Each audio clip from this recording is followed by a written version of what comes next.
लेकिन एक सेकंड। কি করবে?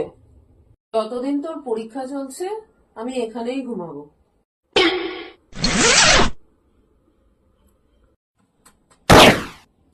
তুমি ঘুমাচ্ছ না কেন? তুই পড়। ঝুঁকে পড়ছিস কেন? এইভাবে ঝুঁকে কি কেউ পড়ে নাকি? মা, তো তুমি এইভাবে তাকাচ্ছ কেন? এভাবে তাকালে কি আর কি আমার পড়া হবে? এত আস্তে আস্তে পড়িস কেন? একটু জোরে জোরে পড়, তাহলে আমি চোখ বন্ধ করেও যেন শুনতে পাই।